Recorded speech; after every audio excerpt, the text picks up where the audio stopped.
오늘 함께 나눌 말씀 요한복음 12장입니다. 요한복음 12장 37절에서 43절 말씀입니다.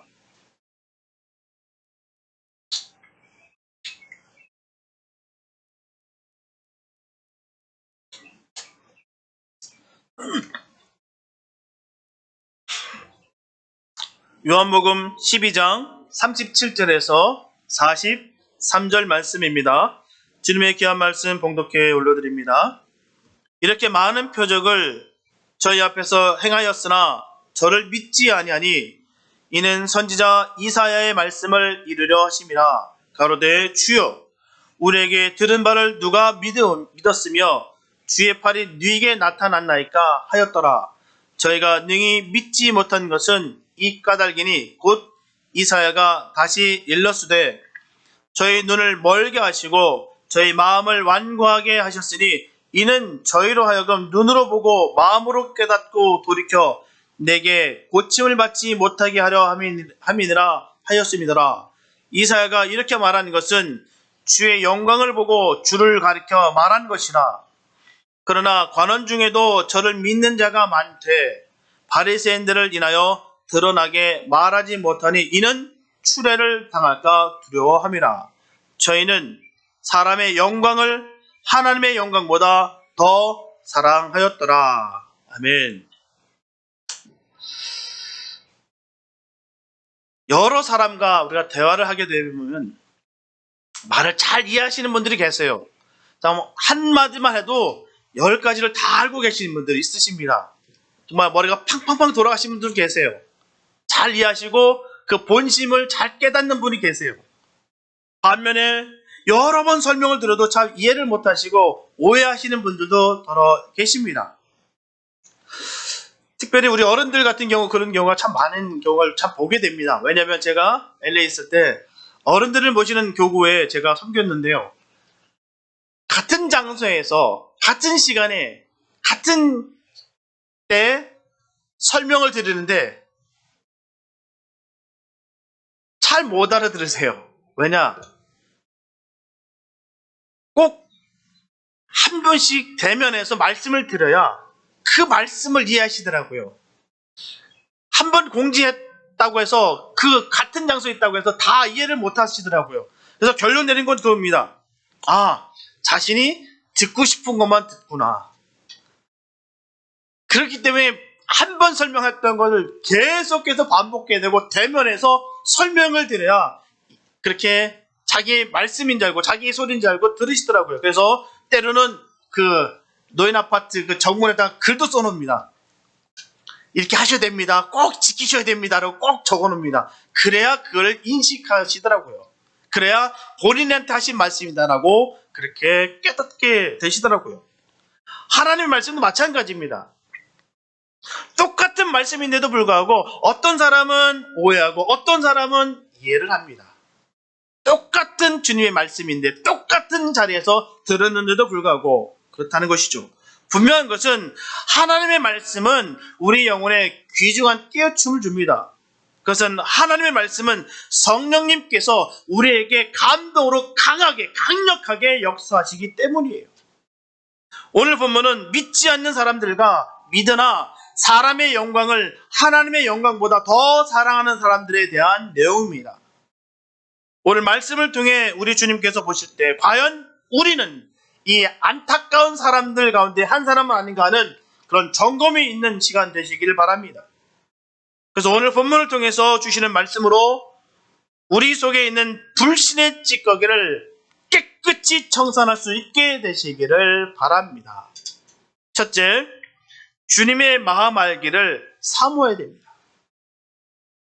본문 37절 말씀 보면 주님께서 이렇게 많은 표적을 저희 앞에 행하였으나 저를 믿지 아니하니라고 요한사도는 안타깝게 그 말씀을 기록했어요. 분명히 많은 표적을 보여주셨는데도 불구하고 저희들은 믿지를 않는구나. 요한사도는 주님이 행하신 표적 가운데 그 7가지를 그 요한복음에다 기록하고 있습니다. 첫째, 물로 포도주를 만들었어요. 또한 왕의 신하의 아들을 고치셨고요. 혈기 마른 병자를 고치셨고요. 5천 명을 먹이셨으며 무리를 걸으셨습니다. 또한 나면서부터 소경된 자를 고치셨으며 7번째로 나사로를 부활시킨 사건입니다. 이 모든 표적은 오직 한 초점에 맞춰져 있어요. 바로 예수님께서 하나님의 아들이시다, 예수님께서 그리스도시다, 예수님께서 메시아다라는 것을 주님께서 스스로 증명하려 하신 것입니다. 그리고 제자들에게는 믿음을 주시고자 함이었어요. 그런데 개인적으로는 믿는 자들이 생겼으나 유대 민족 전체적으로는 예수님을 거부하고 믿지 않았다는 사실입니다. 왜냐고요? 자신들의 욕망과 야망에 맞지 않았기 때문입니다. 분명히 하나님 되심을 그대로 보여주셨는데도 불구하고 그들은 거부한 거예요. 왜요? 자신의 욕심에 차지 않았다는 사실입니다. 눈앞의 표적이나 메시아로서 이 세상에 오신 예수님 보고도 믿지를 못했어요. 그러나 이루어지는 사건을 통해서 이게 주님께서 하셨다, 아니면 우연으로 이루어졌다라고 보는 것을 통해서 믿음을 발견할 수가 있습니다. 똑같은 일인데도 불구하고 보는 시선이 다르다는 거예요. 예를 들면요, 교회를 볼 때 교회를 지으신 분이 사람인가 아니면 하나님이신가, 그것을 보고 우리가 깨닫게 된다는 사실입니다. 어떤 사람은 건축업자의 손과 기술로 인해서 지어진 것이지 라고 보시는 분이 있는 반면에, 하나님께서 그 건축업자의 그 손과 기술을 사용하여서 하나님의 선을 세웠다라고 보는 사람도 있다는 사실입니다.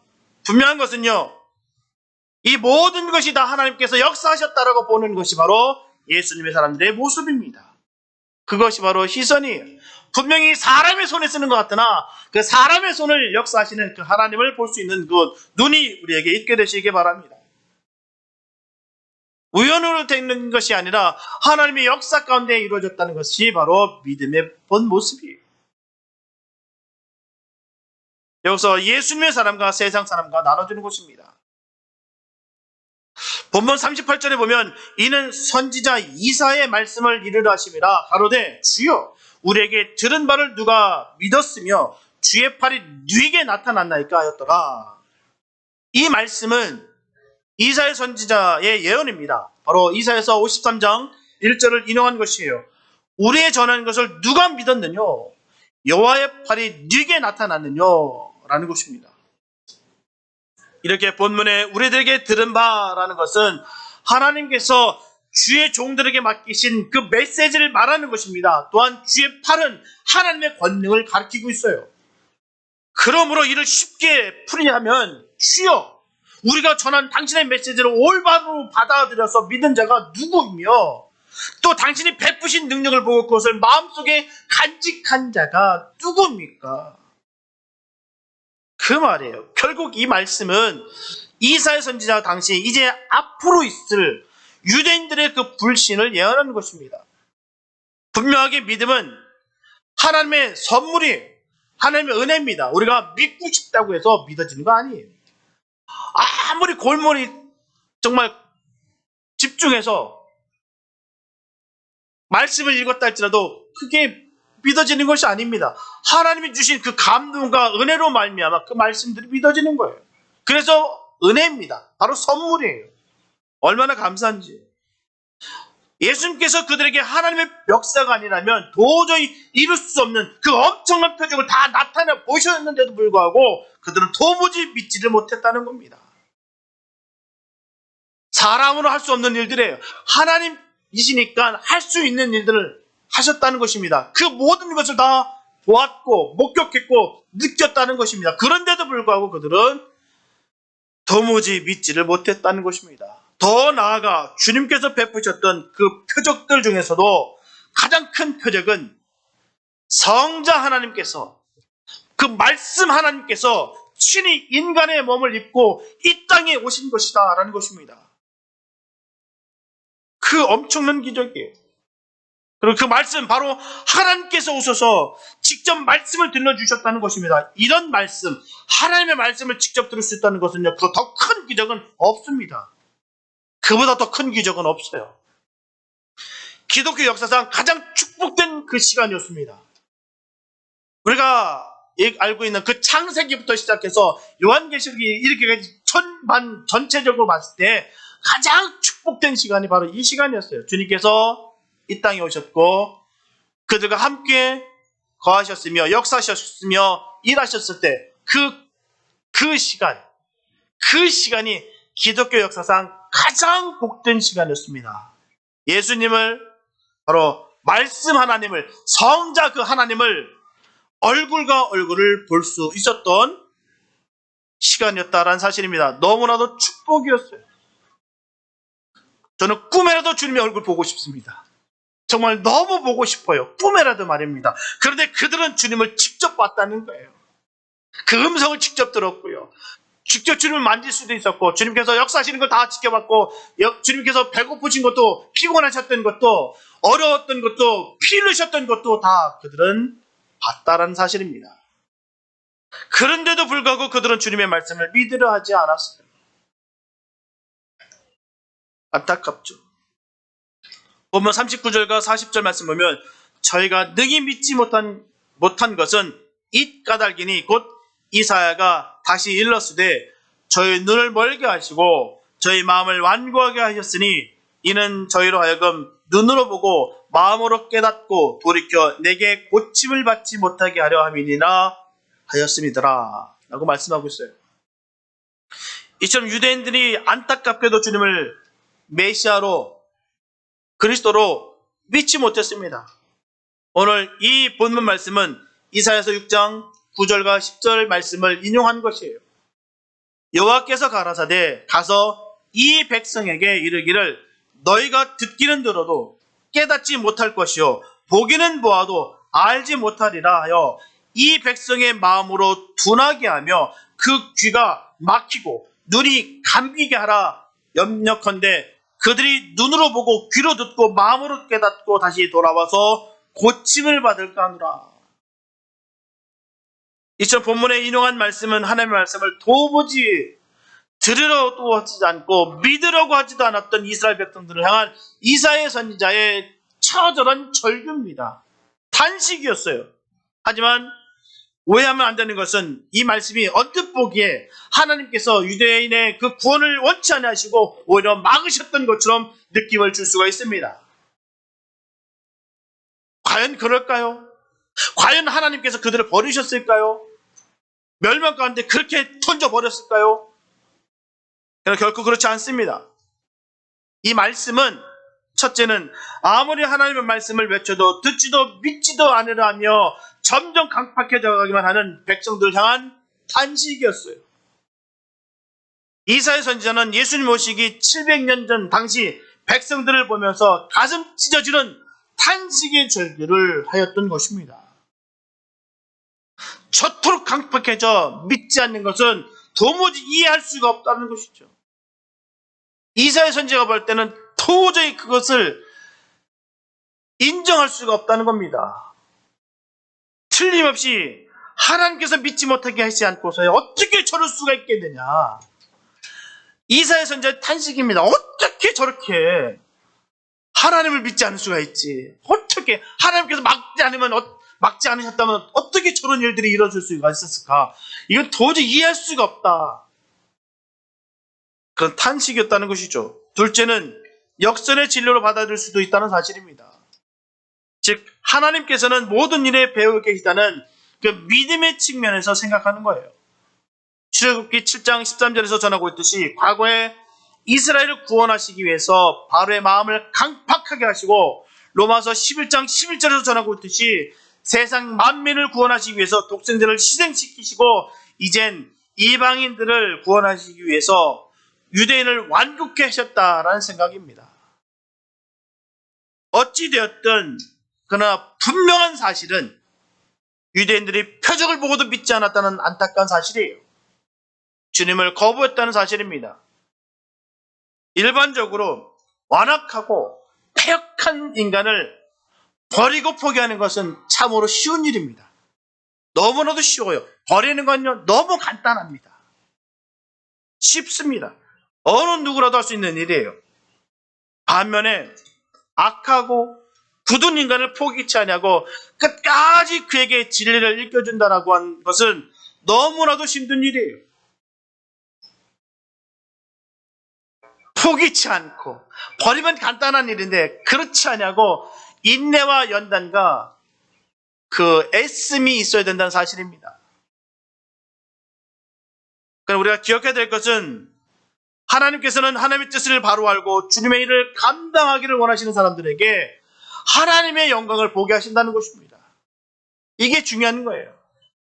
하나님의 영광을 보게 하는 것은 바로 여기 있다는 것입니다. 바로 하나님의 뜻을 바로 알고 주의 일을 감당하기를 원하는 사람들에게 하나님께서는 하나님의 영광을 보여주신다는 거예요. 보통 사람들은 하나님께서 친히 그들의 눈을 멀게 하시고 마음을 완곡해 하셨다면 모든 것이 다 끝났다라고 봅니다. 이제 끝난 거야. 하나님께서 버리셨는데 하나님께서 그 귀를, 그 눈을, 모든 것을 막으셨는데 이제 끝난 거야. 이제는 버려야지. 그것이 일반입니다. 하지만 이사야 선지자는 주님의 그 본심을 알았습니다. 하나님의 그 마음을 알았다는 거예요. 하나님 모든 이 돌아가는 그 역사가 하나님께서 어떤 마음으로 이렇게 하시는구나를 그 본심을 알았다는 겁니다. 하나님의 그 본심. 눈과 귀가 막히고 돌처럼 굳어진 인간들을 하나님께서 버리려 하시는 것이 아니라 오히려 자신을 통해서 그들을 생명의 길로 옮기게 인도하라는 하나님의 뜻을 알게 되었다는 것입니다. 우리가 자녀들 키워보면 앉아 있습니까? 자녀들이 그 부모의 심정을 알면 그 사랑을 느낄 겁니다. 그 사랑을 알게 되면 아마 말 잘 들을 거예요. 우리 교회에서 가장 힘들게 하는 성도 한 명이 있습니다. 가장 저를 참 힘들게 하는 성도가 있어요. 그게 바로 우리 아들입니다. 우리 아들이 가장 힘들게 해요. 이 사춘기가 참 무섭습니다. 빨리 이 사춘기가 지나가야 될 텐데 그 예전에 그 착 같던 우리 아들이 언제쯤 돌아올는지 기도하고 있습니다. 하도 말을 안 들어서요. 한번 제가 벌을 주려고 야 이제 안 되겠다. 너는 이제 우리랑 살 수 없고 제가 내 센터 보내줄 테니까 이제 가방 싸. 그랬더니 저는 가방 싸라고 하면은 빌 줄 알았어요. 싹싹 빌 줄 알았어요. 근데 오케이 하더니 가방을 싸더라고요. 막 가방을 주섬주섬 싸요. 그 예상과 달리 막 싸니까 저도 당황스럽지 않습니까? 또 막으면 또 이게 부모가 지는 거잖아요. 또 야 다 집어넣어. 싹 다 집어. 장난감도 싹 다 집어넣고 가져가. 오케이 하더니 막 집 다 싸더라고요. 정말 다 쌌어요. 이거 큰일 났네 이제. 그렇다고 막을 수도 없고 이제서 잡을 수도 없고 이제 어떻게 하나 싶어서 이제는 오케이 이제는 내 전화 걸어서 이제 어포인트먼트 잡아야 되니까 잠깐만 기다려. 내가 이제 좀 이따가 센터 보내줄게. 기다려. 오케이 기다리더라고요. 저희 사모가 이게 마음에 난리가 났죠. 그래서 이제 설득을 하는 거예요. 야 거기 가면은 엄마 아빠 다시는 못 보고 이제는 여기 올 수도 없고 이제는 영원히 떨어질 텐데 너 그래도 갈래? 그래도 갈래? 자기가 가만 생각해 보니까 손해보는 것 같아요. 처음에 생각해 볼 때는 친구들과 재밌게 놀 수 있겠구나. 이제는 부모와 떨어져서 이제는 지 마음대로 뛰어놀 수 있겠구나라는 그런 마음으로 그 가방을 쌌는데 듣고 보니까 이제는 가서는 영원히 못 볼 거 생각하니 불편한 거예요. 갑자기 불편한 생각이 드는 거예요. 그래서 엄마 어떻게 하면 돼? 아빠한테 빌어. 아빠 쏘리 하더라고요. 다시는 그러지 마. 속으로 저도 아유 할렐루야. 부모의 마음은 그 가방 싸들고 나가는 거 바라는 사람 없어요. 안 그렇습니까? 누가 가방 싸들고 나가는 건 좋습니까? 싹싹 빌기를 원하는 것이죠. 미안했다라고 다시는 안 그러겠다고 빌기를 원하는 거죠. 부모는요 자녀가 좋게 되길 바랍니다. 망치게 되는 엉망이 되는 그런 걸 원하는 부모가 어디 있겠습니까? 따가운 훈계는 바로 사랑하는 마음에서 나오는 것이에요. 잘 내려가는 것입니다. 진정한 부모는 가슴이 아파도 특별한 결단을 내릴 때가 있다는 것이죠. 하나님께서 징계를 내실 때도 같은 마음이에요. 하나님도 다르지 않습니다. 하나님 아버지이기 때문에요. 다르지 않습니다. 성경에 보면 하나님께서 무시무시한 말씀하시는 것은요, 돌아오기를 바라셔서 하시는 말씀이에요. 돌아오라는 것입니다. 돌아오라고. 하나님은 사랑이십니다. 앞으로 앗술에게 처절하게 무너질 영적으로 타락한 백성들에게 하나님께서 단도직입적으로 이사야 선지자에게 내가 명령하니까 이제 그곳으로 가라라고 하시지 아니하시고, 그렇게 명령을 주시는 것이 아니라 이사야서 6장 8절에서 분명히 전하고 있듯이 내가 누구를 보내며 누가 우리를 위하여 갈꼬 라고 말씀하고 계십니다.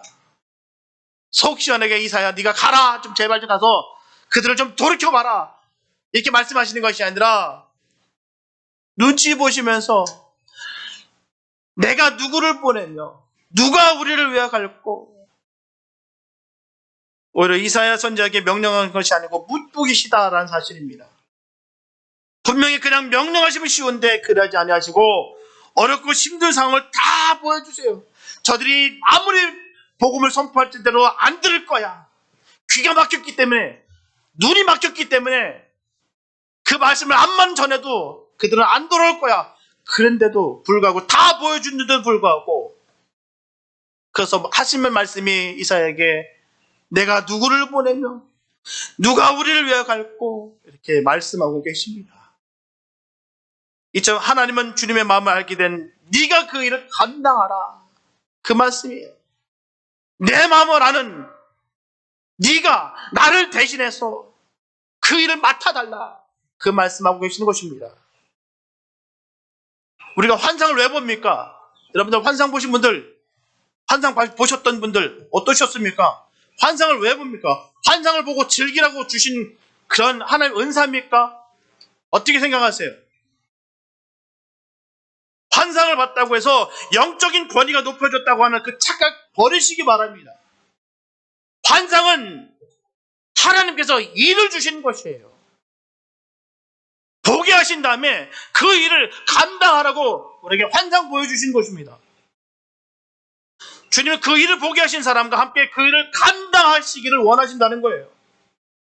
그 일을 보게 하신 것은 분명하게 주님께서 보여주신 것이기 때문에 먼저 보게 하신 사람이 그 일을 주도적으로 이끌고 가라는 겁니다. 그 원뜻이 있는 거예요. 나 환상 봐서 와, 하나님 봐서 하나님 능력 와 엄청나. 아, 다른 사람 다 못 봤는데 나만 봤어. 야, 나만 특별한 사람이야. 아, 나는 대단한 사람이야. 그런 환상 아닙니다. 그건 착각이에요. 그 환상 보고 그 일을 보고 나서 이렇게 저렇게 자랑하고 이렇게 저렇게 머리 재라는 것이 아닙니다. 순종하라는 거예요. 순종. 그 보게 하셨던 것은 바로 순종하라고 보여주셨다는 것입니다. 거기에 믿음이 나타나는 것입니다. 그 일을 보고서 나를 도망가는 사람이 있는 반면에 그 일을 보고 순종하는 사람이 있다는 것입니다. 하나님께서 자꾸 일을 보이게 하는 것은요, 그 일을 하라고 우리에게 보여주신 것입니다. 뭔가 엄청난 것이라고 해서 너는 나와 달려다라고 해서 영적으로 교만해지라고 그렇게 환상을 보는 것이 아니에요. 그런 것으로 안다라면 큰 착각 중에 착각입니다. 환상 첫날 만나봤다고 해서 천국 가는 거 아니에요.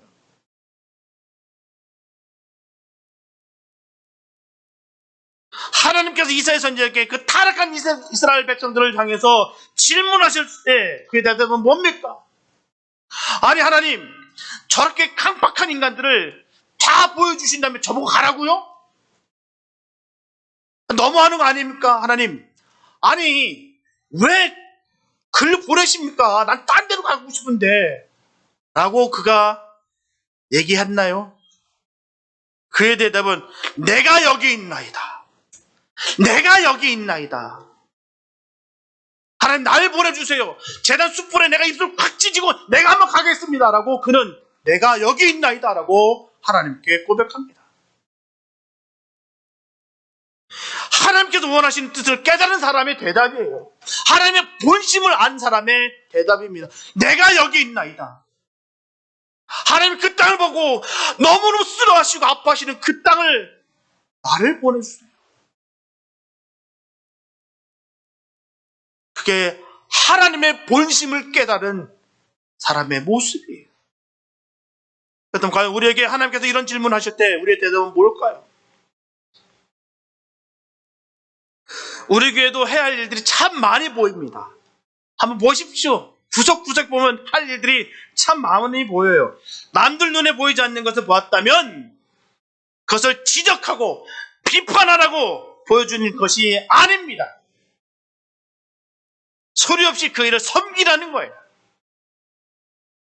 지적상을 잘 집어내는 것이 결코 하나님의 사명이 아니라 그 일을 감당하는 것이 바로 하나님의 사명입니다.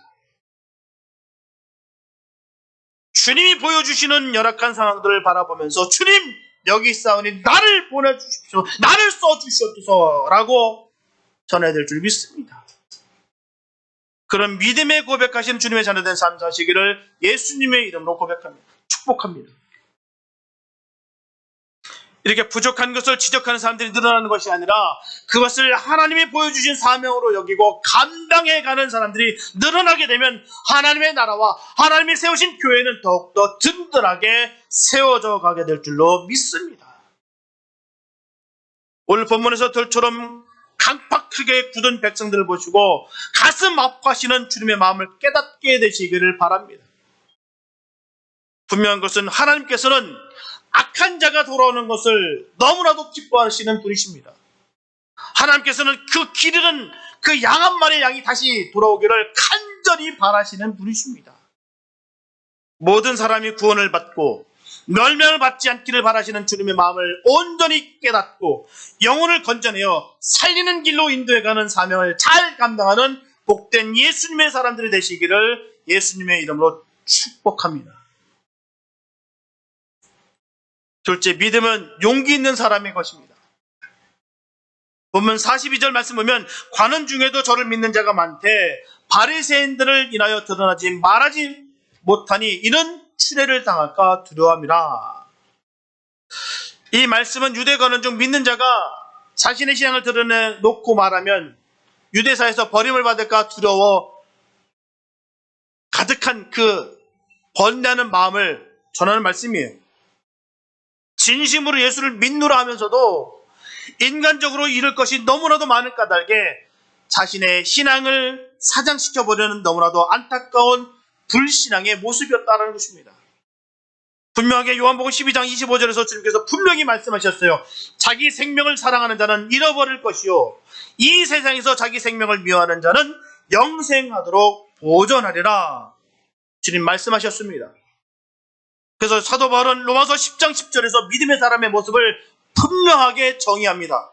사람이 마음으로 믿어 의에 이르고 입으로 시인하여 구원에 이르니라.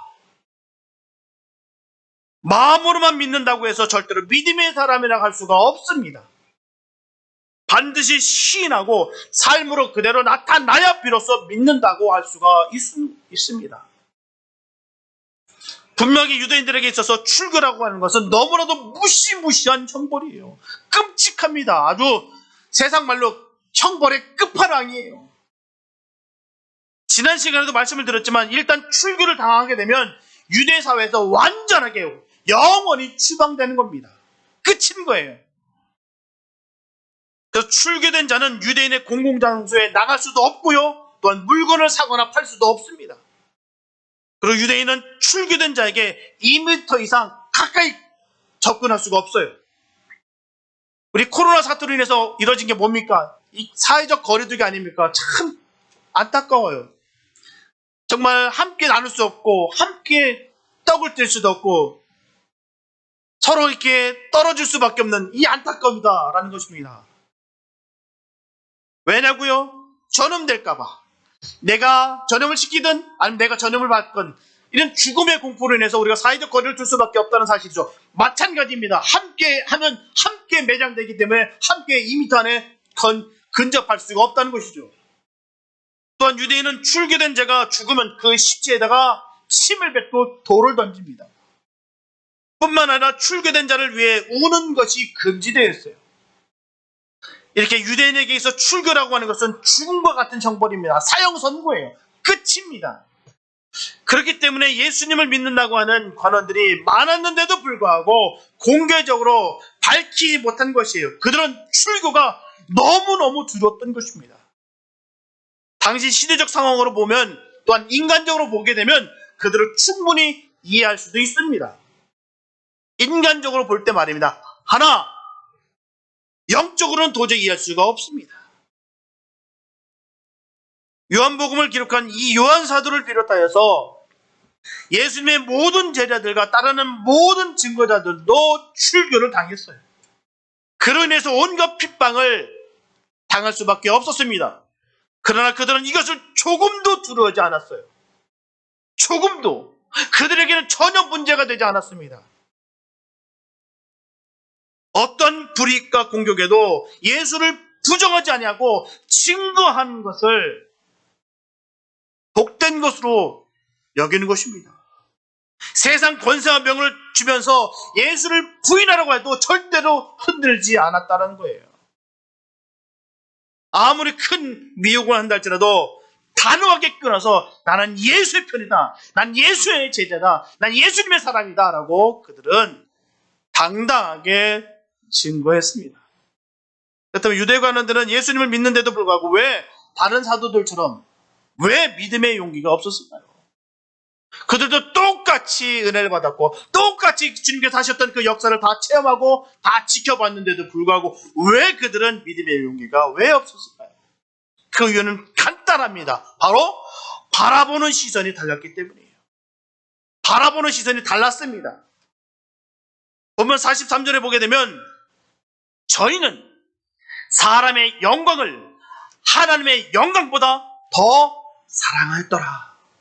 이게 정답입니다. 사람의 영광을 하나님의 영광보다 더 사랑했다는 거예요.